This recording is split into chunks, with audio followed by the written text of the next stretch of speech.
Wrong seat. The words sliced through the quiet like a paper cut. Claire looked up from her book. A silver-haired man stood over her adjusting his tie, his eyes landing on her penguin hoodie as if it personally offended the luxury of first class. A few heads turned. A faint chuckle rose from the rows behind. Claire calmly closed her book, reached into her sweatshirt pocket, and pulled out her boarding pass. 3A. Just as she knew. She didn't explain. She didn't have to. When she sat back, she reopened Pride and Prejudice like nothing had happened. They thought she didn't belong there, but what they didn't know would leave them speechless by the time the plane landed. Have you ever been judged just by how you looked? 1. Yes, and I'll never forget it. 2. I believe kindness is the truest form of class.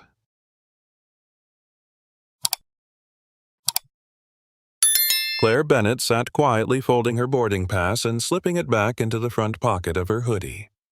3A. Window seat. First class. No confusion. No apology offered and none expected. The man beside her, who had just accused her of taking the wrong seat, settled into 3B, with a subtle sigh adjusting his expensive cufflinks as if to reclaim control of the situation. Claire could feel his eyes sweep over her once more, pausing on her hoodie, a soft gray thing with 3 playful penguins embroidered across the chest, and then flitting away like he couldn't bear the contrast between her casual look and his polished surroundings. Claire didn't flinch. She simply turned back to Pride and Prejudice and let the pages steady her. She'd read this book on every flight for years. It reminded her that not all judgments are final, and not all appearances tell the truth. Around her, the cabin filled with the usual crowd lawyers in crisp suits, executives with $800 briefcases, women in designer scarves who carried their last names like titles. She'd seen them all before. They talked about IPOs and golf courses, about venture deals and wine clubs. Claire listened without listening. Melissa, the flight attendant, passed by with the calm grace of someone who had done this hundreds of times. She met Claire's eyes for a moment and offered a soft nod. "Welcome aboard, Miss Bennett," she murmured, just low enough that no one else could hear. Claire smiled. They'd had an understanding for years. No special treatment, no announcements, no titles. Just respect. The man in 3B cleared his throat and turned toward her. "First time flying up here?" he asked. Claire glanced at him. He was older, maybe mid-50s, sharp gray suit, sharper smirk. She returned his gaze, her voice gentle.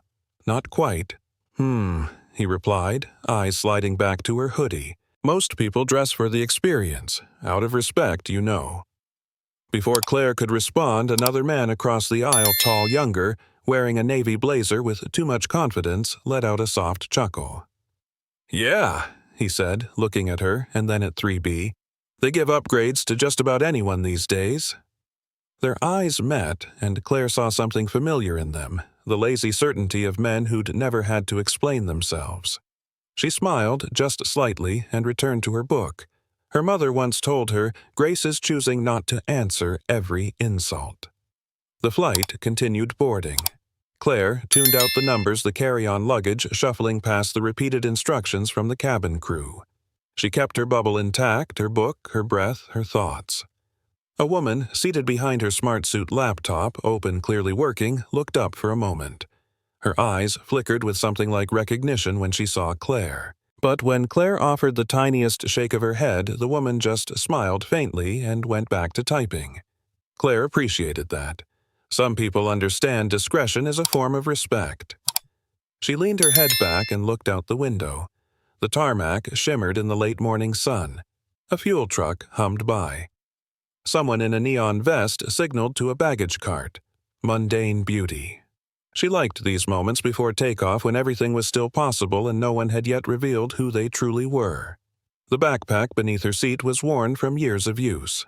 Inside it held only what mattered: a small pouch of chamomile tea, a well-loved fountain pen, and a faded photo of her and David, her husband of 15 years, on their wedding day.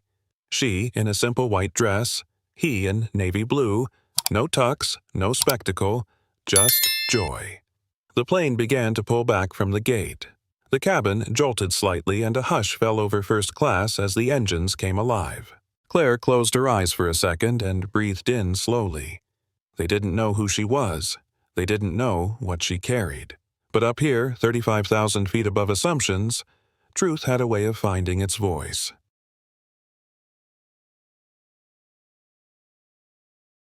The first-class cabin settled into its cruising rhythm. Laptops opened. Champagne glasses clinked softly. And conversations the kind born from arrogance more than curiosity drifted through the air like perfume no one asked for. Claire turned another page. "Excuse me," the man beside her said again, leaning slightly into her space. "Walter Kingsley," he offered, extending a manicured hand. "Kingsley Financial." Claire looked up, closing her book just enough to hold her place. "Claire," she replied, simply accepting the handshake with a polite smile. No last name, no occupation. She had long learned that anonymity was a gift in places like this. Walter's brow ticked upward just barely. Across the aisle, the younger man in the navy blazer chimed in James Peterson, Goldman Sachs. He didn't offer his hand, just a glance at Walter like they shared some unspoken superiority. Walter grinned. "Don't think I've seen you on this route before," he said to Claire, "though I'd definitely remember a hoodie with penguins." She glanced down at her chest and tapped the fabric lightly. "They're my favorite." James chuckled. "That's adorable. You must work with kids or something." Claire kept her expression neutral. "Not exactly." "Ah," Walter said, waving his hand as if brushing away the need for specifics. "You're in philanthropy or non-profit, right? Helping the whales. Feeding the poor." Claire nodded, her voice even. Something like that. It wasn't entirely false. She did manage the Bennett Foundation. She had directed millions toward literacy programs, food justice, and small women-led businesses across the country. But she'd learned that the more you explained, the more people assumed they had you figured out. Across the aisle, James leaned in, speaking loud enough for Claire to hear. "Sometimes I think first class is wasted on people who don't understand the lifestyle." Or the dress code, Walter added, not even pretending to whisper. "I mean, it's about respect. You don't wear sneakers to the symphony." Claire didn't look up. Instead, she quietly took a sip of water and turned another page. She wasn't offended. Not really. Disappointed, maybe. Not in them, but in how predictable they were. After a moment, a voice came from behind them. "Some of us are trying to work," said a woman in a sleek gray blazer, her tone clipped but calm. Walter turned to respond, and then paused. Recognition flickering behind his eyes. "Diana Moore," he said, suddenly warm. "From Sterling Capital, right? We met at the Henderson merger." She gave him a cool nod. "I remember." Her eyes flicked toward Claire, lingering for a beat too long. Claire caught her gaze and ever so subtly shook her head. Diana's lips curved slightly in understanding. "Never mind," she said aloud, and returned to her laptop. Walter frowned. "You two know each other?" "Not exactly," Claire said with a small smile. "We move in different circles." A pause. Then Walter huffed, clearly unsatisfied, and returned to his wine. The meal service began soon after. Melissa, the flight attendant, moved through the aisle with quiet efficiency. She served Claire with the same warmth as always, no special treatment, no fuss. "Salmon, please," Claire said. "And for you, sir," Melissa turned to Walter. "Steak, medium rare, and Macallan, 18. "You do have that, don't you?" "Of course, sir," Melissa replied smoothly. As she walked away, Walter leaned toward James. "That's how you handle staff," he said with a chuckle. "Set the tone. First class is a statement." Claire took another bite of salmon and turned her gaze back to the clouds outside the window. They were bright white today, sunlight breaking across their tops like glass catching fire. She didn't need to respond. Didn't need to prove anything. She had sat through meetings with heads of state. She had debated corporate ethics with economists and activists. And yet, here she was, quiet, underestimated, comfortable in a sweatshirt and flats. Let them laugh. Let them guess. She knew exactly who she was.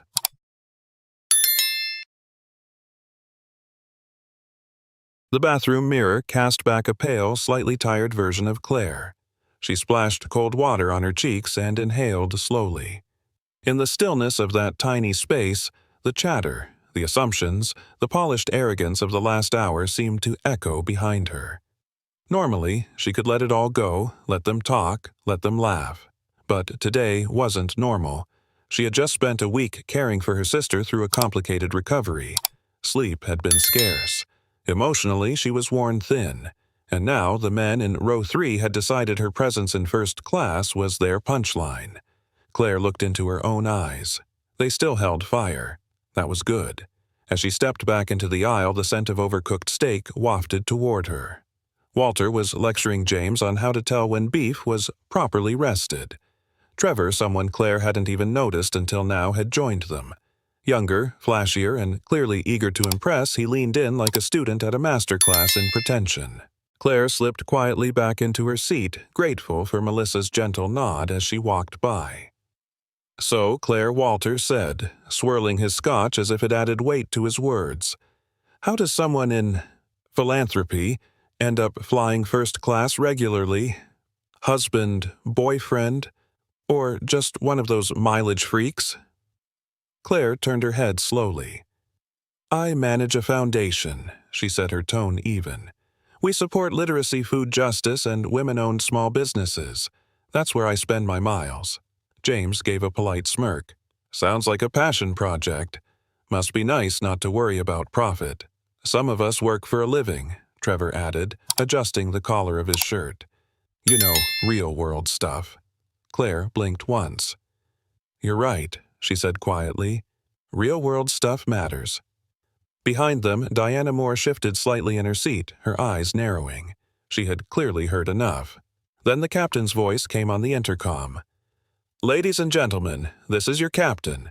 We're expecting a short delay on arrival into JFK, holding pattern for about 20 minutes. Please remain seated." Claire instinctively gripped the armrests, her knuckles going white. Even after all these years of flying, landing still rattled her. Not the turbulence, the loss of control. The way the world tilted under you and all you could do was breathe. Walter noticed. Afraid of flying, he said, his voice mockingly sympathetic. "A little," she admitted. "Well," he said with a smirk, "you could have saved yourself the first-class ticket. It's just as bumpy back in coach." Diana cleared her throat loudly. "Some people," she said coldly, "know how to show kindness even when others don't." Claire turned slightly to glance at her.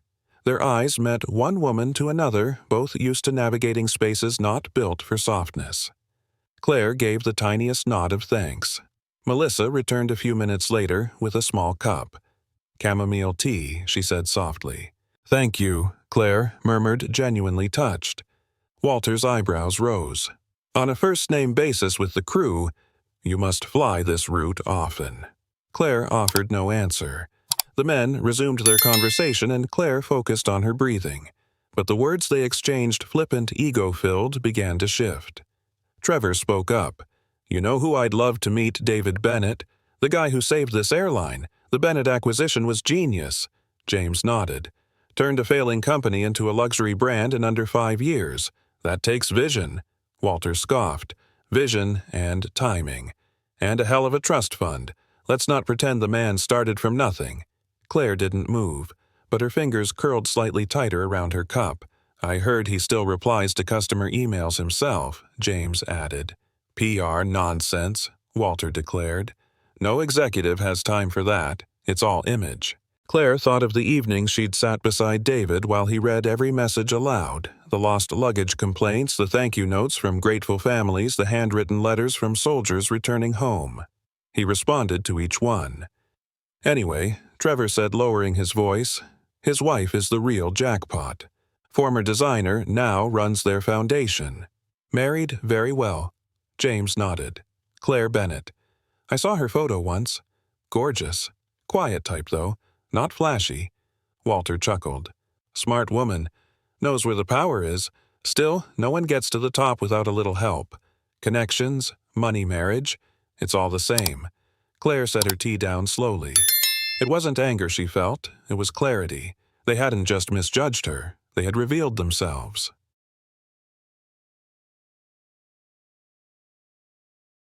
Melissa returned with a folded piece of paper in her hand. Her professional smile never wavered, but Claire noticed the flicker in her eyes as she approached row 3. "Mr. Kingsley," she said softly, addressing Walter. He turned surprised. "Yes, a message from ground operations. It's been relayed from the terminal manager." Walter took the paper like it was made of gold leaf. He opened it slowly, and as his eyes scanned the content, his entire demeanor shifted, shoulders back, jaw lifted, voice suddenly buoyant. "Well, gentlemen," he said to James and Trevor, barely containing a grin, "seems Mr. David Bennett himself would like to meet me after we land." Trevor choked on his drink. "Wait, what? The David Bennett?" "That's what it says." Walter confirmed, holding up the note as if it were a personal invitation to the White House. "He's requested a short meeting in the terminal lounge with a select few passengers, me included." James looked stunned. "But how? We've just been sitting here." Walter tapped the side of his temple. "It's about presence, influence, the way you carry yourself. Leaders notice leaders." Claire took a slow sip of her tea, eyes never leaving her book. Across the cabin, Melissa locked eyes with Diana, who arched one brow and smiled knowingly. Walter was still riding high, smoothing down his tie and straightening his cufflinks. "Gentlemen, I'd suggest preparing a few sharp insights. This could be a major opportunity." Trevor practically leapt up in his seat. "Do you think he's looking for new investors? I've been tracking Atlantic's numbers for months." Claire tilted her head slightly. "Interesting. I thought you said earlier the company only turned around because of luck." Walter waved a hand. "Strategic luck is still skill. Either way, Bennett's smart enough to appreciate men who understand markets." The turbulence returned just briefly. Claire's fingers tightened around the armrest. Melissa returned, walking calmly down the aisle to check on passengers. As she passed Claire, she slowed ever so slightly. "He's already at the terminal," she whispered. Claire nodded. Melissa kept moving. Still nervous about landing, Walter asked this time with an edge of condescension. "I'm fine," Claire replied softly. "Landing always brings perspective." He smirked. "Well, try not to spill your tea on the way out. You wouldn't want to leave a bad impression." James and Trevor chuckled. Claire said nothing. The captain's voice crackled overhead. "Ladies and gentlemen, we've been cleared to land at JFK. Flight attendants, please prepare the cabin." As the plane descended, Claire folded her book, placing it carefully into her bag. She glanced at the photo tucked into her notebook's cover, her and David on their 10th anniversary, laughing barefoot on the porch of their cabin in Vermont.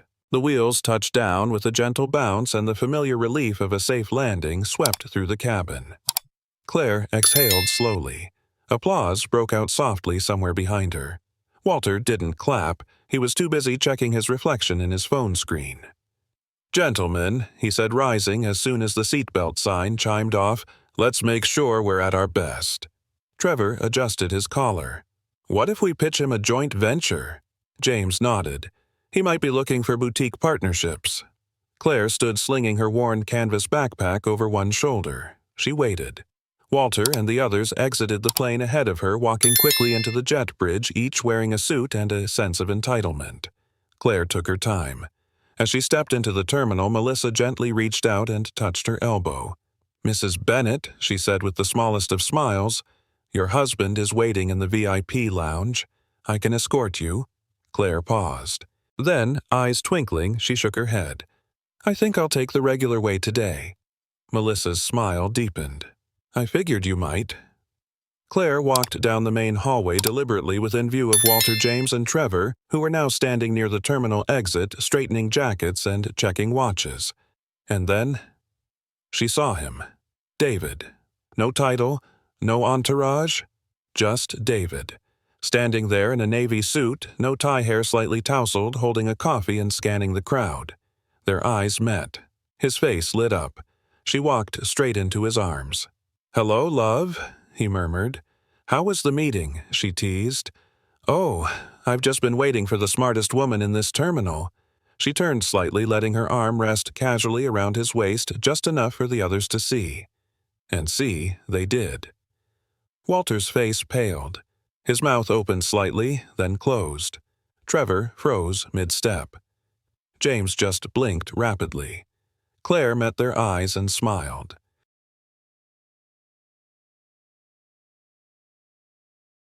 Claire stood at David's side, the gentle weight of his arm around her waist, a comfort she knew by heart. Her gaze didn't waver as she faced the three men who had not an hour ago spoken about her as if she were invisible, or worse, irrelevant. David smiled, calm and relaxed. But there was a sharpness behind his eyes that only Claire would recognize. "Gentlemen," he said, addressing them like old acquaintances, "I understand you had the pleasure of sitting with my wife during the flight." Silence. Then a stammered whisper, "Your wife?" Walter's face flushed a mottled red. He tried to gather himself, adjusting his tie again, as if it might hide the humiliation crawling up his neck. "Claire Bennett," David said, nodding to her with unmistakable pride. Founder of Bennett & Comey, former CEO of one of the most ethical design startups on the East Coast, now executive director of the Bennett Foundation. And yes, also the woman you've just spent the past 2 hours dismissing. Trevor opened his mouth. Nothing came out. James looked like he wanted to melt into the tiled floor.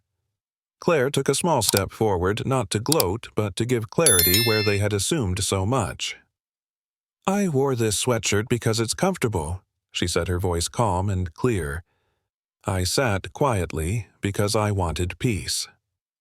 I answered politely because I was raised to respect others even when they don't offer it in return." She glanced down at her hoodie fingers, brushing over the familiar penguins. "And this," she added, "a gift from David. On our anniversary. Not a fashion statement, just love." Walter let out a breath, forced a shaky laugh. We didn't know." "No," Claire replied softly. "You didn't even ask." Diana Moore stepped forward then, standing just a few feet behind Claire, and that she said, folding her arms, is exactly the point. Walter looked at her startled. "Diana, you had the chance to treat a stranger with kindness. Instead, you made assumptions. Based on clothes, on silence, on what you thought class looked like." James finally found his voice. "Mrs. Bennett, If we had known, but you didn't," Claire interrupted. "And still you spoke." David stepped forward slightly now. His presence had shifted, no longer just a husband, but the leader of a company, the steward of a brand. "Walter, I read the investment pitch you sent our board last month," he said. "I was open to it. Until today." Walter swallowed hard. "Mr. Bennett, I assure you what happened on that plane was exactly the kind of behavior we're trying to move away from," David finished. "Atlantic Skyways was built on dignity, from our janitorial staff to our top executives. We hire and partner with people who carry that same value." James tried again.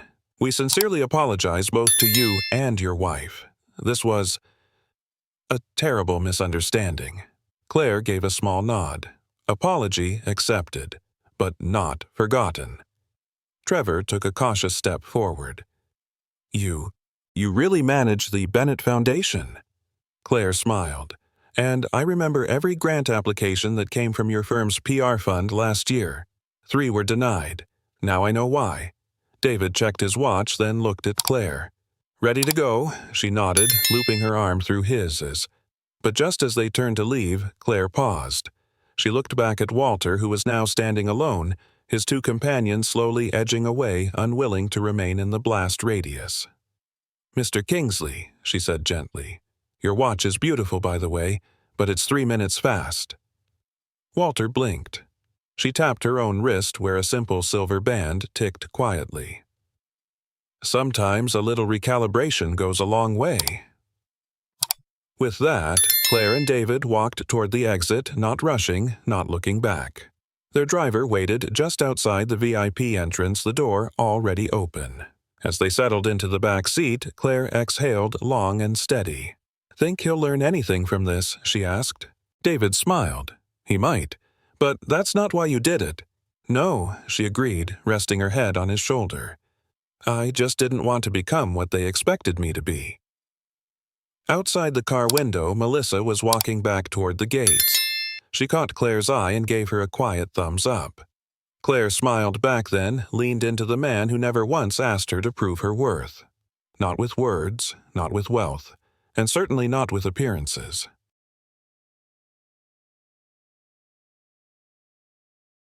The car rolled smoothly through the tree-lined streets of Manhattan, the late afternoon sun casting soft golden streaks across the windows.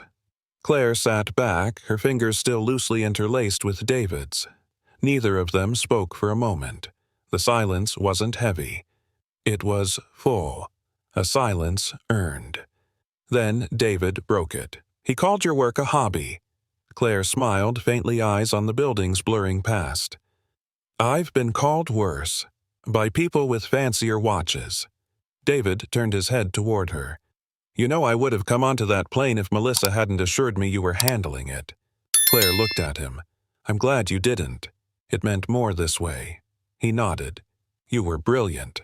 Quiet, she corrected, but that's always been enough. The car pulled up to the Bennett Foundation's New York office, a modest, repurposed brownstone in Midtown, not the glass fortress one might expect. Claire never wanted to operate from a throne. She preferred a round table. As they stepped inside, Maribel, the longtime receptionist, smiled brightly. Mrs. Bennett, Mr. Bennett, welcome back. Everything's set up in the conference room. Claire nodded. Thank you, Maribel. And could you do me a favor? Pull the last 3 proposals from Kingsley Financial. Maribel blinked. The ones we paused last quarter. Yes, Claire said gently. I'd like to mark them declined with comment. Include a note on values alignment. David raised an eyebrow. You're filing the final word. Claire glanced at him with a quiet grin. No, I'm just finishing the conversation he started. They walked into the small glass conference room. The table inside was covered with reports, foundation updates, and photos from recent projects, community gardens in Newark, literacy programs in rural Alabama, women-owned co-ops in Detroit. Claire paused at one photo, a classroom of teenage girls holding up tablets funded by their tech grant. These, she said softly, are the people Walter Kingsley doesn't see. David stood behind her, wrapping an arm around her waist. And this, he said, looking at her reflection in the glass, is the woman I built this airline for. She turned, eyebrows raised. I thought you built it because the old one served rubber chicken and ignored its customers. He grinned. Also true. Claire exhaled slowly, feeling the shift inside her, the exhaustion lifting, replaced by something sturdier. She had faced them. She hadn't shouted, hadn't sought revenge, hadn't turned the moment into a spectacle. And still, she had won. Because this wasn't about vindication. It was about realignment. A few hours later, while reviewing upcoming grant cycles, Claire noticed an internal alert on her foundation dashboard, new donor inquiry from Sterling Capital. Attention, Diana Moore. She clicked it open. A short message read, Mrs. Bennett, thank you for the example you gave today. If you're open to it, I'd like to discuss how our firm can better support female-led education initiatives. Respectfully, Diana Moore. Claire read it twice, then smiled. Reform didn't always begin with outrage. Sometimes it began with someone watching quietly and deciding to do better. As she sat back, her phone buzzed, a message from Melissa. He was still standing there when we closed the gate, just staring. Thought you'd like to know. Also, everyone on the crew now refers to you as the Penguin Lady with power, highest compliment we've got. Claire laughed out loud. David looked up. Good news. I have a new nickname, she said, and possibly a new donor. He walked over, kissed the top of her head. Still want to take that walk in the park before dinner? She nodded. But one stop first. An hour later, Claire and David arrived at a quiet bookstore tucked between a bodega and a dry cleaner. Inside, she found what she was looking for, a first edition of Pride and Prejudice in a worn leather cover. I want to donate this, she told the clerk to the traveling library we sponsor, as she signed the inside cover with a note that read, To every woman who has ever been judged too soon. David watched her, not as a husband admiring his wife, but as a man reminded once again of what real power looks like. No podium, no titles, just grace in motion.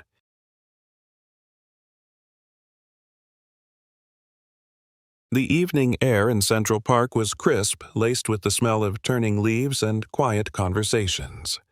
Claire and David walked slowly along the edge of the lake, shoes crunching against gravel, the city humming gently in the distance. Claire looked up at the fading sky streaked with orange and lavender. "Do you think it changed anything?" David didn't answer immediately. He reached down, picked up a small fallen leaf, and held it between his fingers. "Not everything, but someone saw, someone understood, and that's how change begins." She nodded, letting the silence settle between them. Not all victories make headlines. Some happen quietly in a seat by the window in a conversation you choose not to escalate in a moment where you could lash out, but instead, stay still. Claire didn't need to be applauded for what happened that day. She didn't want revenge. What she wanted was to remind the world that dignity is not something you wear, it's something you carry. And if you carry it long enough, it has a way of speaking for you, even in rooms that weren't built to listen. As they reached the bridge overlooking Bow Bridge, Claire paused and turned toward the water. "You know," she said quietly, "I used to think silence was weakness." David glanced at her. "But today, silence made more noise than anything I could have said." He smiled. "You didn't need volume. You had presence." Claire looked at him, the love of her life, the man who had never needed her to perform to impress or to fit in. "You always saw me," she said. "They will too," he replied. "Eventually." She rested her head on his shoulder as the sun slipped behind the trees. To the viewer, have you ever been judged by how you looked, by your clothes, your silence, by the seat you dared to sit in? If yes, you're not alone. There are millions of Claire Bennetts in this world, quiet forces of grace who don't need to shout to be strong. If this story spoke to something in you, if it reminded you of someone you love, or if it made you think twice about the people we overlook, then leave an emoji in the comments below to say, "I believe in kindness before status," and let us know one. I've lived that moment, too. I've learned to see differently. Subscribe for more real stories that uplift, challenge, and remind us that respect isn't earned through appearance, but through presence. Until next time, never judge a book or a sweatshirt by its cover.